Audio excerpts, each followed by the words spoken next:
A paz do Senhor, meu querido e minha querida, tudo bem com você? Aqui estou eu mais um dia, Pastor Herman Temel, para darmos continuidade ao nosso plano anual de leitura da Bíblia. E hoje vamos ler mais 3 capítulos do livro do profeta Ezequiel, capítulos 43, 44 e 45. Mas antes da leitura, você que ainda não se inscreveu aqui neste canal, inscreva-se. Isso me ajuda a crescer aqui na plataforma do YouTube e assim a levar a palavra de Deus para ainda mais pessoas. Me ajuda muito também se você compartilhar esse vídeo e já curti-lo e até deixar algum comentário, nem que seja amém, um glória a Deus, a paz do Senhor, pois isso aí estará também dando mais engajamento ao vídeo e assim o próprio YouTube irá indicá-lo para outras pessoas. Você que recebeu o link deste vídeo compartilhado por alguém e ainda não assistiu os vídeos anteriores, é bem importante que você assista desde o vídeo 1. Esse é um plano anual de leitura da Bíblia e já passamos do dia 250. Então, é bem interessante que você comece no dia 1 e assim, um vídeo por dia em um ano, você vai ler toda a Bíblia conosco e aprender também aí muito mais da palavra de Deus. Para que você tenha acesso à playlist completa, na descrição deste vídeo tem um link e aqui nos cards também. Amém? Então, vamos fazer a nossa oração para que possamos partir para a leitura de hoje. Feche seus olhos, curve a sua cabeça, é momento de falar com Deus. Senhor meu Deus e Pai Todo-Poderoso, é no nome santo e bendito do Teu amado Filho, Senhor Jesus, que estamos aqui diante de Ti mais um dia para lermos a Tua palavra, para darmos continuidade aqui na história do cativeiro do Teu povo, de todas as profecias liberadas ali sobre o Teu povo, sobre as nações vizinhas e a restauração da nação de Israel, a qual logo nós começaremos a ler também, porque o Senhor é Deus de restauração, Deus que tem prazer em restaurar, em perdoar, em abençoar aquele que se arrepende das suas más obras. Por isso, nos ajude a andar no teu caminho, em obediência, com arrependimento de coração a cada dia, para que possamos então crescer na graça, no conhecimento, possamos nos conduzir com prudência segundo a tua palavra e ver prosperar todos os dias as nossas obras e o nosso caminho. Pai, te peço também que o Senhor venha abençoar a vida de todos que estão fazendo esse plano de leitura, bem como seus lares e a sua família. No nome de Jesus. Amém. Amém, amados? Vamos então para a nossa leitura de hoje.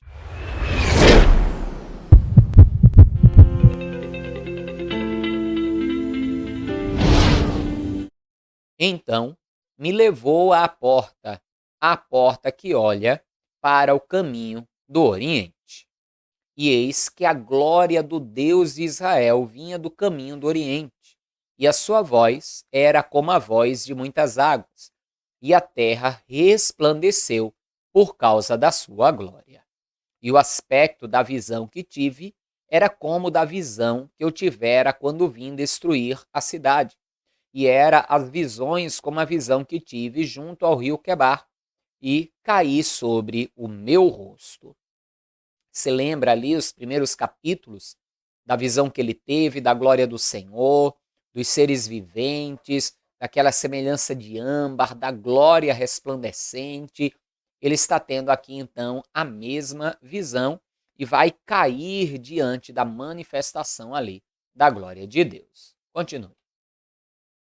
E a glória do Senhor entrou na casa pelo caminho da porta, cuja face está para o lado do oriente. E levantou-me o Espírito, e me levou ao átrio interior, e eis que a glória do Senhor encheu a casa. E ouvi alguém que falava comigo de dentro da casa, e um homem se pôs em pé junto de mim.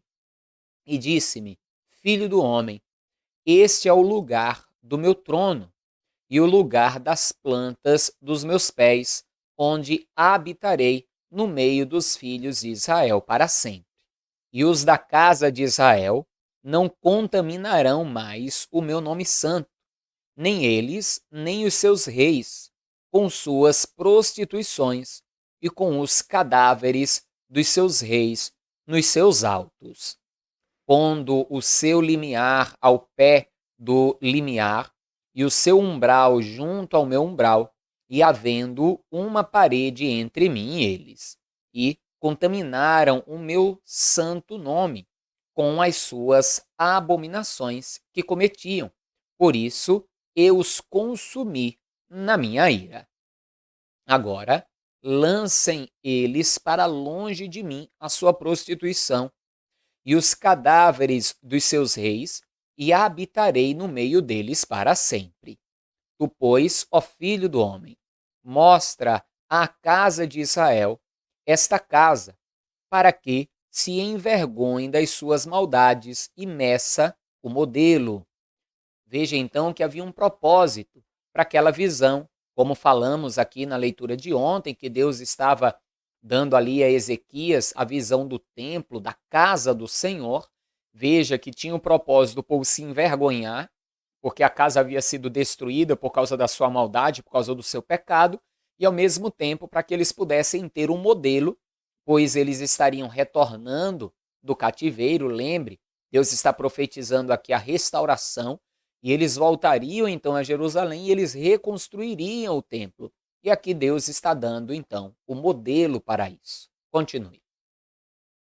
Tu, pois, ó filho do homem, mostra à casa de Israel esta casa, para que se envergonhe das suas maldades e meça o modelo.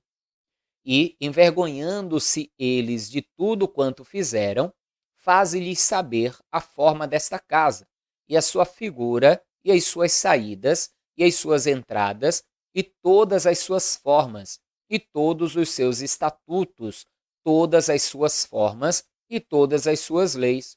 E escreve isto aos seus olhos, para que guardem toda a sua forma, e todos os seus estatutos, e os cumpram. Esta é a lei da casa. Sobre o cume do monte, todo o seu contorno em redor será santíssimo.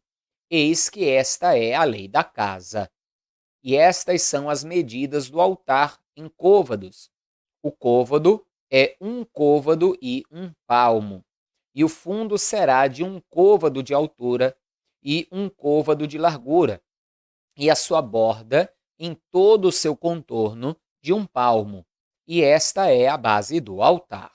E do fundo, desde a terra até a armação inferior, 2 côvados, e de largura 1 côvado, e desde a pequena armação até a grande, 4 côvados, e a largura de 1 côvado. E o altar de 4 côvados, desde o altar e para cima havia 4 pontas.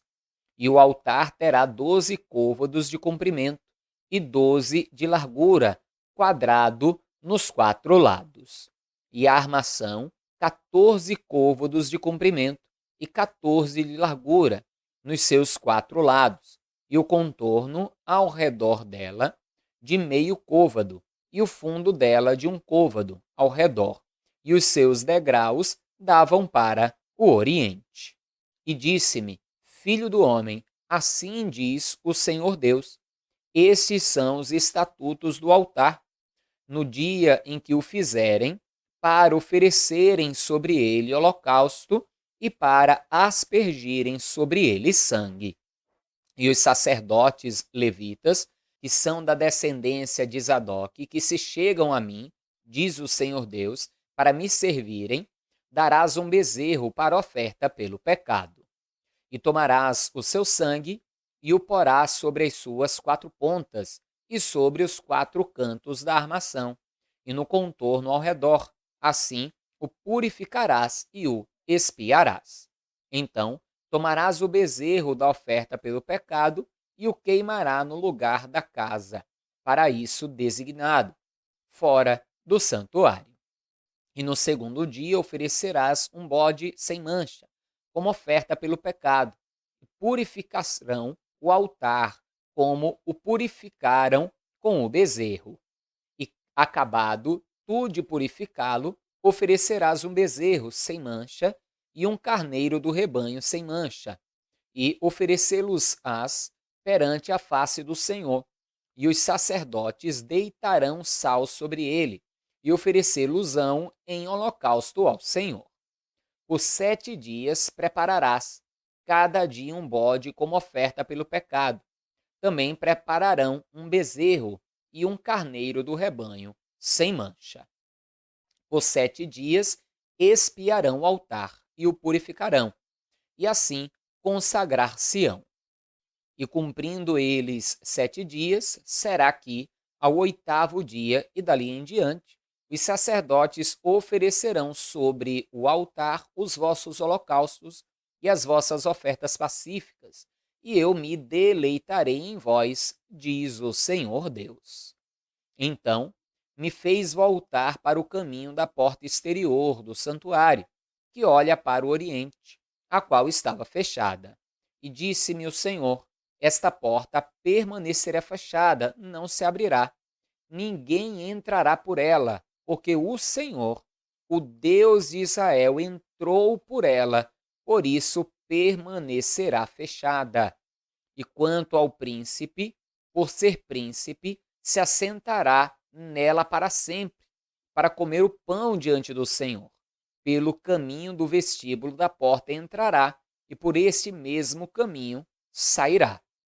Depois me levou pelo caminho da porta do norte, diante da casa, e olhei, e eis que a glória do Senhor encheu a casa do Senhor. Então caí sobre o meu rosto. A gente lê aqui no versículo 3, né, a gente leu sobre uma porta pela qual o Senhor passou e que seria fechada, e que só ele passaria por ali outra vez.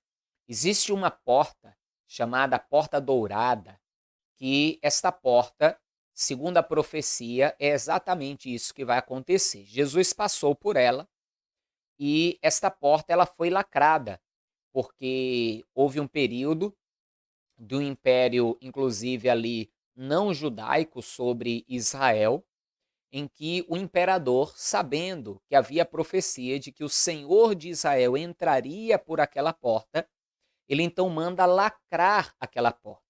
E não só ele manda lacrá-la, mas também ele vai mandar fazer um cemitério na frente da porta, porque ele sabia que o ungido do Senhor, o Messias, aquele que viria para reinar, ele não poderia pisar em campo de mortos, por ser nazireu e não poder ter contato com os mortos.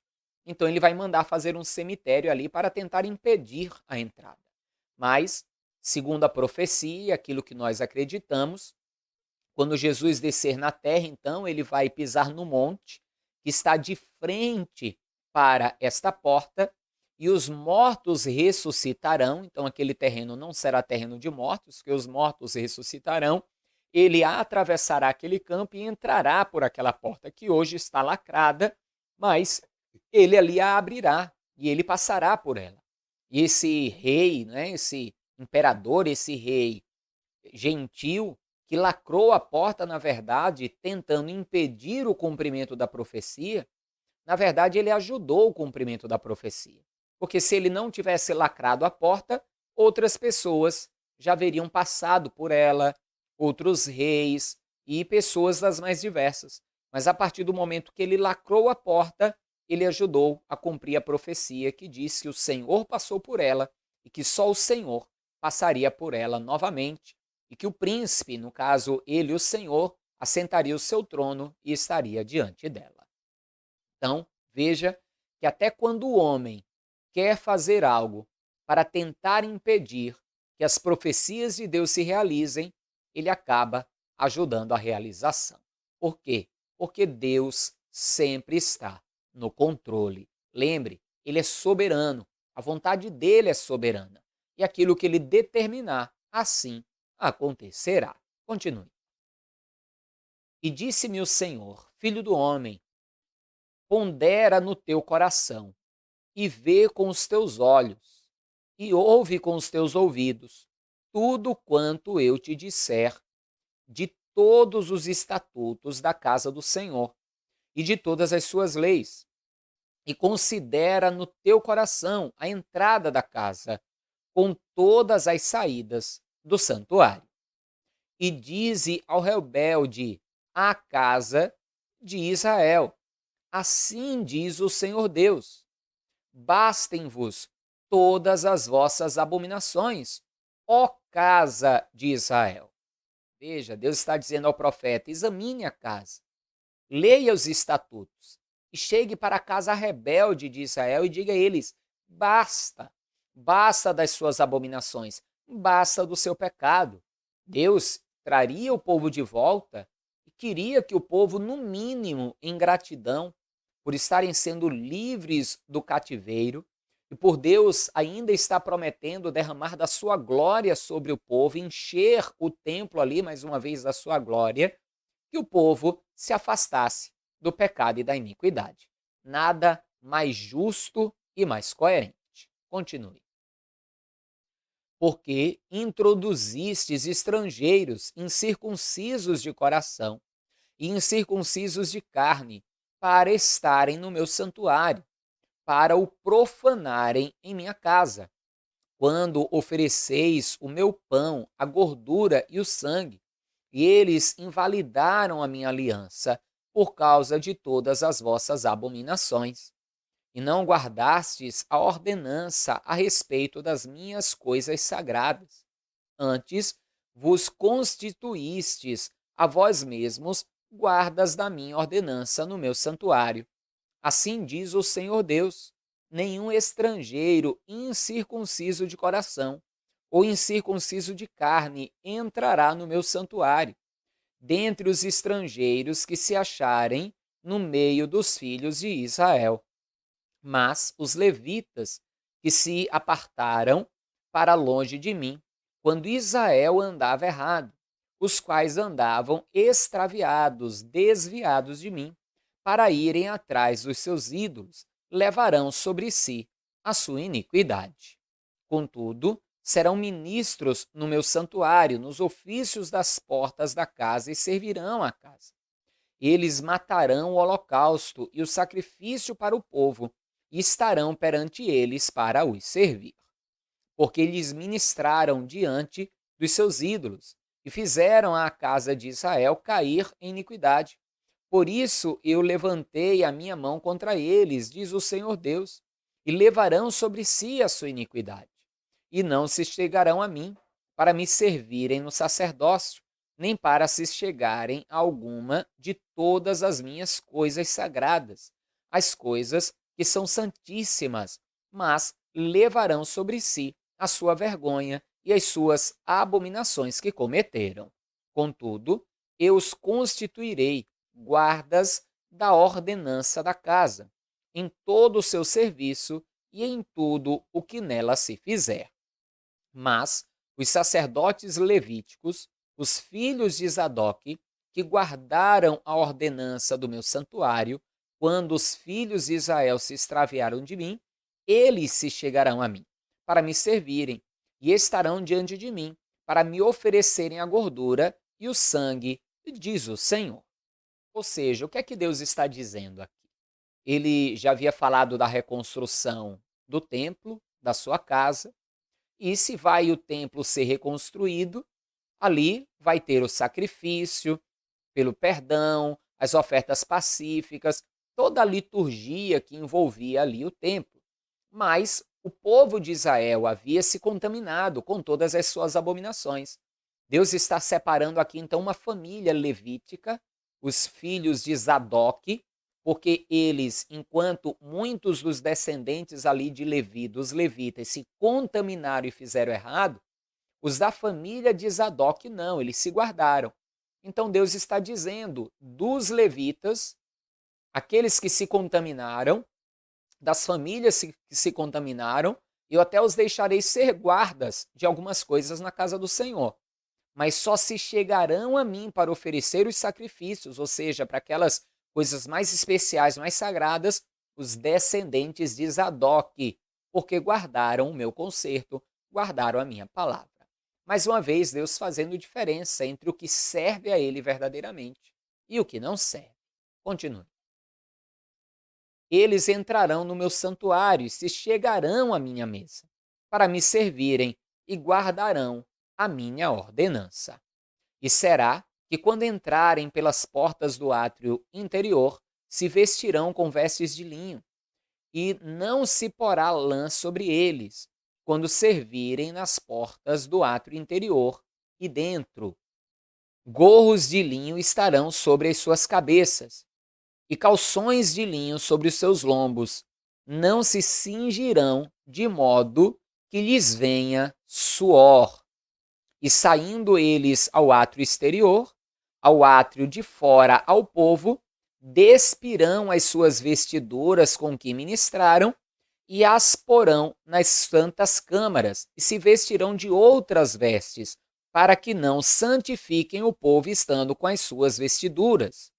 E não raparão a sua cabeça, nem deixarão crescer o cabelo. Antes, como convém, tosquiarão as suas cabeças. Veja que eles entravam no santuário e tinha um lugar santíssimo, onde só eles podiam entrar. E ao entrar ali, eles deviam estar com vestes que fossem leves, de linho, vestes que não viessem a esquentar, por isso diz para não usar lã, para que não fosse desconfortável até mesmo para eles. E para que eles não ficassem tão suando. Então eles entravam ali, se trocavam, botavam as vestes de ministrar. Alguns textos nós vamos ver que eles se vestiam com coifas de linho da cintura até o joelho, como se fossem bermudas, né, de linho da cintura até o joelho, às vezes até com a parte de cima do corpo despida, justamente para não transpirar, para não suar. E quando eles saíam da câmara secreta, onde estavam ali eles e Deus, do lugar santíssimo, e eles iam então estar diante do povo para santificarem o povo, aí eles trocavam de roupa e colocavam a sua roupa sacerdotal, a qual era para estar diante do povo. Aí ali sim podia até ser lã ou coisa semelhante, porque ali eles estariam do lado de fora e não dentro do lugar santíssimo, mas do lado de fora, no átrio, aonde o povo em geral também estaria. Continue. E não raparão, né, como lemos, a sua cabeça, nem deixarão crescer o cabelo, antes, como convém, tosquearão as suas cabeças. Ou seja, eles nem seriam com a cabeça raspada, principalmente a parte da barba também, né, que o judeu usa barba, mas também não era para deixar o cabelo crescer demasiadamente. Tinha que cortar de uma forma adequada, né, ao ofício que eles estavam ali apresentando, sacerdotal. Continue. E nenhum sacerdote beberá vinho quando entrar no átrio interior. E eles não se casarão, nem com viúva, nem com repudiada, mas tomarão virgens da linhagem da casa de Israel, ou viúva que for viúva de sacerdote. E aqui veja, eles deveriam ser casados, como no Novo Testamento fala que o bispo deve ser casado. Então essa história da Igreja Católica de proibir o casamento de padres, nós vamos ler na carta que Paulo escreve a Timóteo, quando estivermos lendo o Novo Testamento, que na verdade é uma doutrina demoníaca, uma doutrina diabólica, a proibição do casamento. Quando chegarmos na leitura ali das cartas de Paulo a Timóteo, nós vamos ver isso, tá? Então, tinha a questão de não casar com mulher repudiada nem com uma viúva natural, normal, mas deviam buscar uma mulher virgem para casar, e se fosse uma viúva, que fosse a viúva de um sacerdote, para que ficasse ali tudo dentro da questão da santidade. Continue. E a meu povo ensinarão a distinguir entre o santo e o profano, e o farão discernir entre o impuro e o puro. E quando houver disputa, eles assistirão a ela para o julgarem.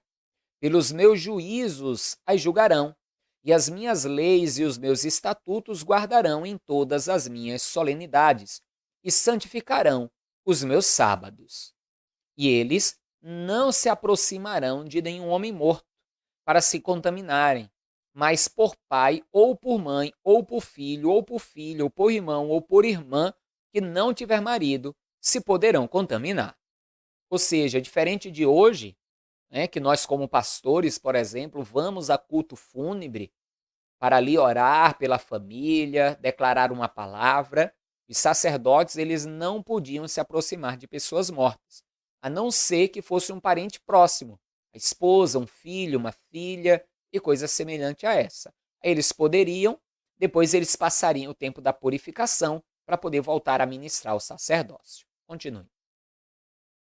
E depois da sua purificação, contar-se-lhe-ão 7 dias. E no dia em que ele entrar no lugar santo, no átrio interior, para ministrar no lugar santo, oferecerá a sua expiação pelo pecado, diz o Senhor Deus. Eles terão uma herança, eu serei a sua herança. Não lhes darei, portanto, possessão em Israel, eu sou a sua possessão. Veja que Deus está praticamente repetindo as questões que nós vamos ver em Levítico, em Números, a respeito das questões sacerdotais. Afinal de contas, o povo ia vir de 70 anos de cativeiro, e além de 70 anos de cativeiro, eles vinham de anos de apostasia.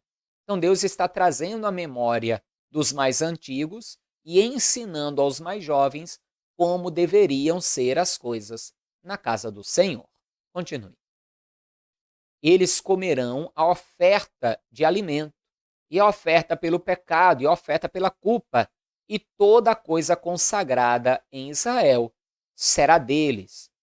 Ou seja, eles não tinham herança no meio do povo, nenhuma terra no meio do povo. A gente viu quando a terra foi partilhada, que eram dados a eles ali algum espaço para que eles pudessem construir a casa deles e habitar com a sua família. Mas o sustento deles vinha da onde? Vinha justamente das ofertas. As ofertas que o povo levava era consagrada a Deus, tinha parte que era de Deus e era queimada sobre o altar do sacrifício, e tinha a parte que era dos sacerdotes.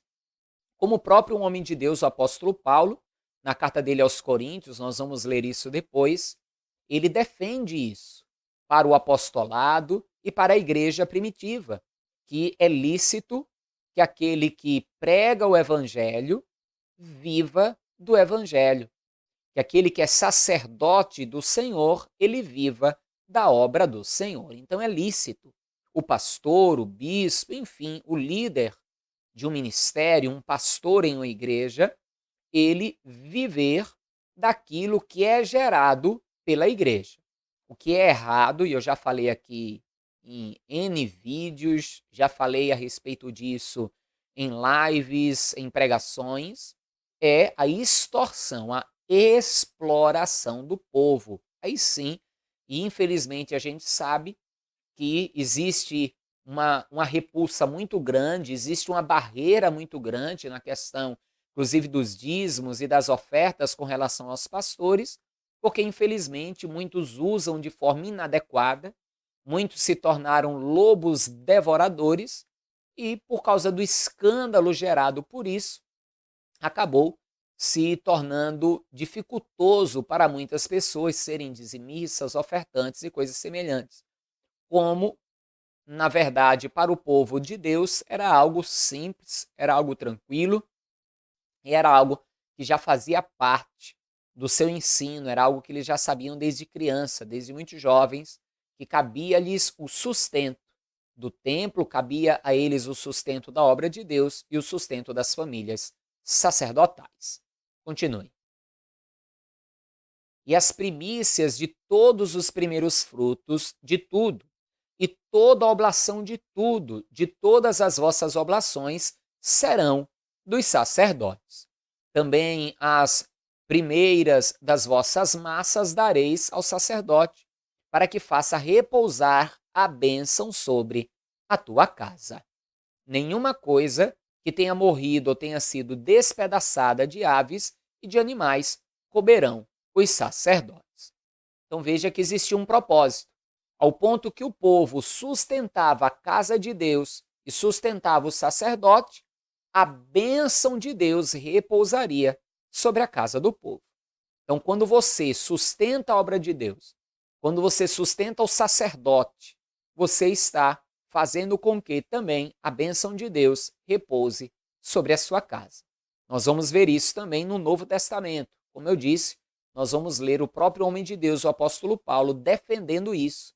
Paulo, que era um exímio conhecedor das Escrituras, ele vai citar justamente o Antigo Testamento para defender no Novo Testamento que aquele que vive para o Evangelho, viva do Evangelho também. Bem, continue.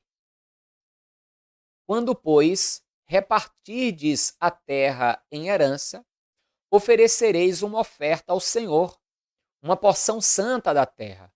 O seu comprimento será de 25.000 canas e a largura de 10.000. Esta será santa em toda a sua extensão ao redor. Desta porção, o santuário ocupará 500 canas de comprimento e 500 de largura em quadrado, e terá em redor um espaço vazio de 50 côvados. E desta porção medirás 25.000 côvados de comprimento e a largura de 10.000, e ali estará o santuário, o lugar santíssimo. Esta será a porção santa da terra. Ela será para os sacerdotes, ministros do santuário, que dele se aproximam para servir ao Senhor. E lhes servirá de lugar para as suas casas e de lugar santo para o santuário. Ou seja, quando o povo possuísse a terra de volta, teria uma extensão da terra que seria o lugar do santuário, e em volta do santuário, uma parte que também seria santa ao Senhor, e ali seria justamente para que os sacerdotes pudessem construir as suas casas. Aquela terra não pertencia a eles, pertencia ao Senhor. Ou seja, quando aquela família morria, se não tivesse ali, morreu aquele homem, e o filho, por exemplo, não fosse do sacerdócio, a terra não ficava para ele. Ele ia então trabalhar, ia adquirir a sua terra e aí por diante. Porque aquelas terras, aquelas casas, deveriam ser sempre habitadas por aqueles que pertencessem à família sacerdotal. Afinal de contas, aquelas terras eram do Senhor e não dos sacerdotes. Continue. E os levitas, ministros da casa, terão sua possessão, 25.000 canas de comprimento e 10.000 de largura para 20 câmaras. E para a possessão da cidade, de largura darei 5.000 canas, de comprimento 25.000, defronte da oferta santa, o que será para toda a casa de Israel. O príncipe, porém, terá sua parte deste e do outro lado da área santa, e da possessão da cidade diante da santa oferta, e em frente da possessão da cidade, desde o extremo ocidental até o extremo oriental, e de comprimento corresponderá a uma das porções, desde o termo ocidental até o termo oriental. Na verdade, na época do templo, não só os sacerdotes, mas todos os levitas, inclusive, eram sustentados pelo templo. Eu, particularmente, gostaria muito que hoje tivéssemos condição de fazer isso, de que todos aqueles que trabalhassem para a obra pudessem se dedicar continuamente para a obra e pudessem também ser sustentados pela obra. Infelizmente, falando do nosso ministério em particular, estou falando aqui em abril de 2021, não sei quando é que você estará assistindo esse vídeo, mas agora em abril de 2021, somos um ministério novo ainda, vamos fazer 2 anos e hoje ainda não temos condição para isso. Quem sabe um dia, né, teremos condição disso, de que todos aqueles que trabalhem na obra e queiram, lógico, se dedicar 100% à obra, possam ser sustentados também pelo ministério. Quem sabe? Só Deus é que o sabe. Continue a leitura. E esta terra será sua possessão em Israel, e os meus príncipes nunca mais oprimirão o meu povo, antes deixarão a terra à casa de Israel, conforme as suas tribos. Assim diz o Senhor Deus: basta já, ó príncipes de Israel. Afastai a violência e a assolação, e praticai juízo e justiça. Tirai as vossas imposições do meu povo, diz o Senhor Deus. Tereis balanças justas, efa justo e bato justo. E efa e bato serão uma mesma medida, de modo que o bato contém a 10ª parte do homer e o efa a 10ª parte do homer, conforme o homer será a sua medida. E o ciclo será de 20 geras, 25 ciclos, e 15 siclos terá a vossa mina. Esta será a oferta que haveis de oferecer, a sexta parte de um efa de cada homer de trigo. Também dareis a sexta parte de uma efa de cada homer de cevada. Quanto à ordenança do azeite, de cada bato de azeite oferecereis a 10ª parte de um bato tirado de um couro, que é um homer de 10 batos, porque 10 batos fazem um homer. Veja que Deus aqui vai estipular valores, né, de ofertas, como a gente costuma aí falar do dízimo, que é 10% de tudo que vem à mão. Nós não costumamos estipular o valor da oferta, mas você veja que o próprio Deus, ele estipulava.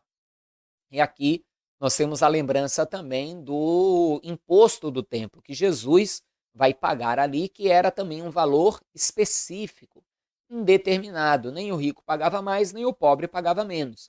No Novo Testamento nós vamos ver Paulo ensinando também, o apóstolo Paulo, que nós devemos dar de coração, não com tristeza, nem por necessidade, que devemos fazer com alegria e que devemos dar sempre o nosso melhor, porque o que semeia pouco colhe pouco e o que semeia com abundância também ceifará. Continue. E um cordeiro do rebanho de cada 200 da terra mais regada de Israel, para oferta de alimentos, e para holocausto, e para sacrifício pacífico, para que faça expiação por eles, diz o Senhor. Veja também que é difícil comparar a oferta de hoje com a de Israel, porque eles tinham várias ofertas diferentes. Tinha oferta de alimento, oferta que era também chamada de oferta de manjares, oferta de libação, eles tinham oferta pelo pecado, tinha o holocausto, a oblação. Então tinham vários tipos de ofertas diferentes com propósitos diferentes. E hoje nós sabemos que a questão do pecado, Jesus é a oferta, é o cordeiro, e que nós ofertamos sim por adoração a Deus, por fidelidade a Deus, por amor a Deus. E com qual propósito? Sustentar a sua obra. Esse é o propósito principal. Sabemos que quando isso fazemos, quando por amor, gratidão e fidelidade ofertamos, sustentamos a obra, sendo dizimistas, ofertantes, entregando o nosso melhor, haverá com certeza uma recompensa. Não devemos fazer pela recompensa, mas devemos saber que existe uma recompensa. É como a carta aos Hebreus que diz, nós vamos ler isso futuramente, que aquele que se aproxima de Deus tem que saber que ele existe e que ele é recompensador daqueles que o buscam. Continue. Todo o povo da terra concorrerá com esta oferta para o príncipe em Israel. E estarão a cargo do príncipe os holocaustos, e as ofertas de alimento e as libações nas festas e nas luas novas e nos sábados, em todas as solenidades da casa de Israel. Ele preparará a oferta pelo pecado e a oferta de alimentos, e o holocausto e os sacrifícios pacíficos para fazer expiação pela casa de Israel. Tinha inclusive uma oferta, uma espécie de dízimo, a gente vê lá em Deuteronômio isso, que o povo levava ali para Israel, sacrificavam a Deus e depois eles faziam um banquete e todos juntos compartilhavam dessa oferta. Então, você vê que haviam várias ofertas diferentes que eles faziam ali e existiam aí ofertas que tinham propósitos diferentes. Para nós hoje é mais simples essa questão, embora alguns achem tão complicado de entender. Continue. Assim diz o Senhor Deus: no primeiro mês, no primeiro dia do mês, tomarás um bezerro sem mancha e purificarás o santuário. E o sacerdote tomará do sangue do sacrifício pelo pecado e porá dele nas ombreiras da casa e nos 4 cantos da armação do altar e nas ombreiras da porta do átrio interior. Assim também farás no 7º dia do mês, pelos que erram e pelos símplices, assim expiareis a casa. No primeiro mês, no dia 14 do mês, tereis a Páscoa, uma festa de 7 dias. Pão ázimo se comerá. E no mesmo dia o príncipe preparará por si e por todo o povo da terra um bezerro como oferta pelo pecado. E durante os 7 dias da festa, preparará um holocausto ao Senhor, de 7 bezerros e 7 carneiros sem mancha, cada dia, durante os 7 dias, e em sacrifício pelo pecado, um bode cada dia. Também preparará uma oferta de alimentos, a saber, um efa para cada bezerro, e um efa para cada carneiro, e um hin de azeite para cada efa. No 7º mês, no dia 15 do mês, na festa, fará o mesmo por 7 dias, tanto o sacrifício pelo pecado, como o holocausto, e como a oferta de alimentos, e como o azeite. Amém, amados? Então veja que toda a instrução já é preparando o povo para quando eles retornarem para Jerusalém, restaurarem o templo e a cidade, para que eles pudessem voltar a adorar ao Senhor. E nós temos que estar sempre com isso em mente. O que eu preciso fazer para estar sempre pronto para adorar ao Senhor? Seja sempre pronto, pronta para adorar ao Senhor com aquele que Ele buscar em você. Seja com a tua oração, com o teu jejum, com a tua adoração em louvor e até mesmo com a sua oferta, que também é uma forma poderosa de adoração. Amém?